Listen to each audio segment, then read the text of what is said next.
Hello guys, welcome back to my YouTube channel. আজি আমাৰ স্কুলত বাৰ্ষিক বঁটা বিতৰণী সভা আছে। তাৰ উপলক্ষে ওলাইছো আৰু বলক তেতিয়াহলে। আৰু এয়া আমাৰ বাচ্চা পাৰ্টিয়ে ডেকোৰেশ্যনত লাগি আছে।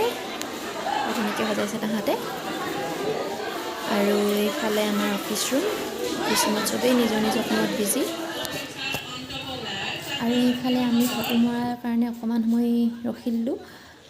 আৰু সেয়া আমাৰ সকলো ৰাইজসকল সকলোৰে কি যে ফূৰ্তি। আৰু এয়া আমাৰ দীপক ছাৰ বীণা বাইদেউ বন্তি প্ৰজ্বলনৰ কাৰণে আগবাঢ়িছে। আমি যাওঁ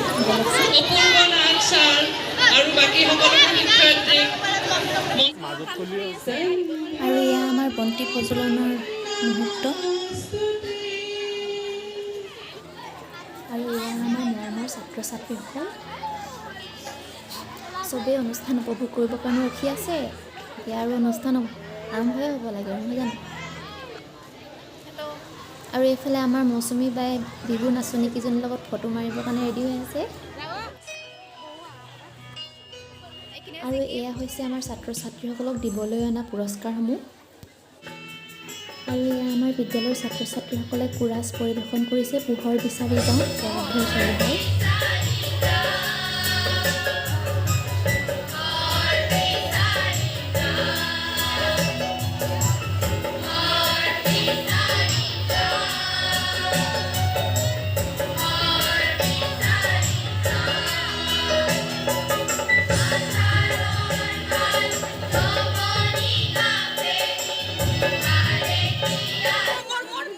আৰু এয়া আমাৰ বিহাইণ্ড দ্য ষ্টেজ এংকৰসকল মানে বাইদেউসকল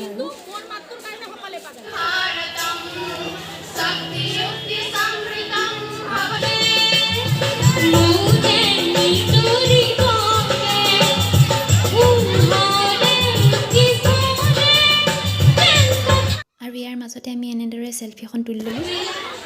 আৰু এয়া আমাৰ নৱম শ্ৰেণীৰ ছাত্ৰী পাৰ্চীৰেখাৰ ইংৰাজী কবিতা আবৃত্তি।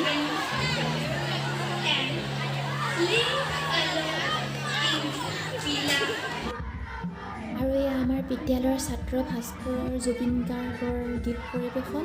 সি বহুত ধুনীয়াকৈ জুবিন গাৰ্গৰ গীতটো পৰিৱেশন কৰিলে।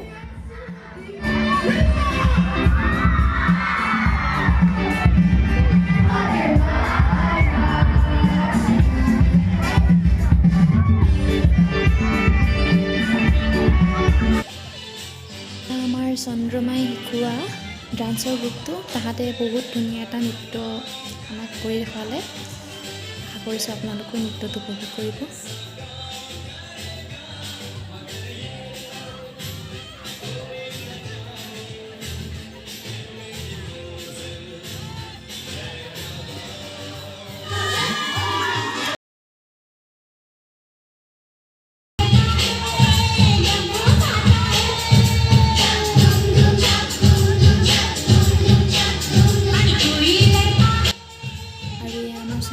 তাই শিকোৱা নৃত্যটো ষ্টেজত পাৰফৰ্ম কৰি আছে।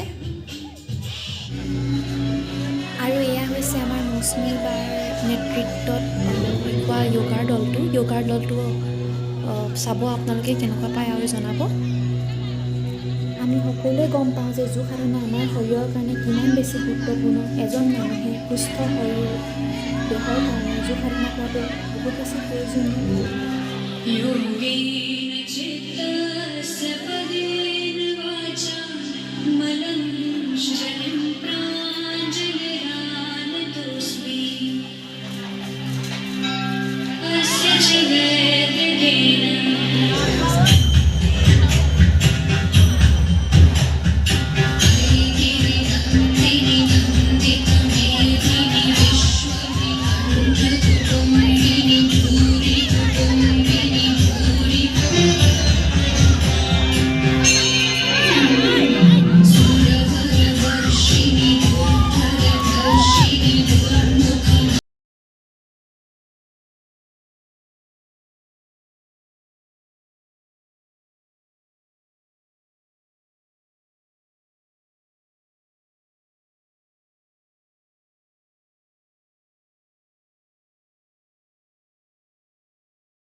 আৰু এয়া আমাৰ বিদ্যালয়ৰ প্ৰধান শিক্ষয়িত্ৰী বাইদেউৰ প্ৰতিবেদন পাঠ।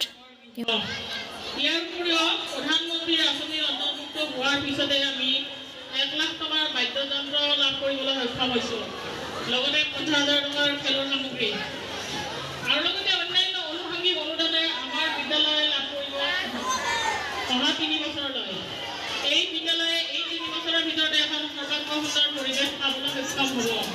কিন্তু অতি পৰিতাপৰ বিষয় এই যে এচাম এই অঞ্চলৰে ব্যক্তিয়ে কাম-কাজত সহযোগ কৰাৰ সলনি বিৰুদ্ধে কৰা দেখা যায়। বিদ্যালয়ৰ মাটি বেআইনীভাৱে অধিগ্ৰহণ কৰি ঘৰ বন্ধা কাৰ্যত কোনো ৰাইজৰ প্ৰতি দিয়া দেখা নগ'ল। এই অঞ্চলৰ একমাত্ৰ অনুষ্ঠানখনত মাটিৰ অভাৱত গৃহ নিৰ্মাণত বিশেষ অসুবিধাৰ সৃষ্টি হ'ব। লগতে বিদ্যালয়ৰ মাজেৰে যোৱা ৰাস্তাটো বন্ধ কৰি কাষেৰে নিবলৈ ওলোৱা কাৰ্যত সহযোগ নকৰি প্ৰতিবাদহে কৰা দেখা গ'ল। আমি দুদিনীয়া ক্ষণস্থায়ী ব্যক্তি, কিন্তু এই বিদ্যালয়খনৰ উন্নয়নে এই অঞ্চলটোৰ এটা বিশেষ চিনাকি হৈ ৰ'ব। আৰু এয়া আমাৰ ছাত্ৰ ছাত্ৰীসকলৰ বিহু হুঁচৰি প্ৰদৰ্শন।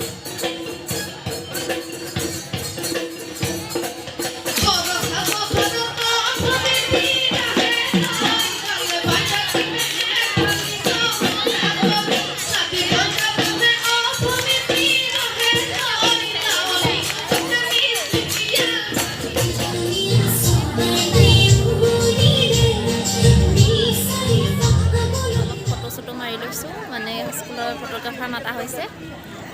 ফটো মাৰিলোঁ ন আমি। আৰু এইফালে ফটোগ্ৰাফাৰে ফটো মাৰি আছে, আৰু এইফালে আমাৰ কিৰণ বা ফটো পোষ্ট দি আছে। তেওঁ বিদ্যালয়ৰ বাৰ্ষিক বঁটা বিতৰণী সভাৰ কাৰণে বহুতো মানুহ অহা দেখা গৈছে। আগৰ ষ্টুডেণ্ট বহুতক দেখা গৈছে ইয়াত। আৰু এয়া আমাৰ 8ম শ্ৰেণীৰ ছাত্ৰ ছাত্ৰীসকলৰ নাটকখন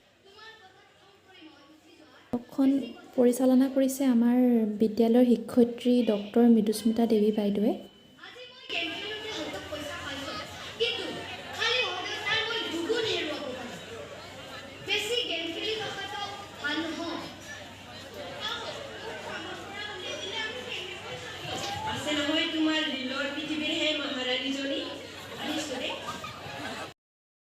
এয়া আমাৰ student of the year 2024-25 Tilak. আৰু এইদৰে আমাৰ বিদ্যালয়ৰ বাৰ্ষিক বঁটা বিতৰণী সভাখন সুকলমে পাৰ হৈ গ'ল। আশা কৰোঁ মোৰ ভিডিঅ'টো আপোনালোকে লাইক, কমেণ্ট আৰু শ্বেয়াৰ কৰিব। ধন্যবাদ।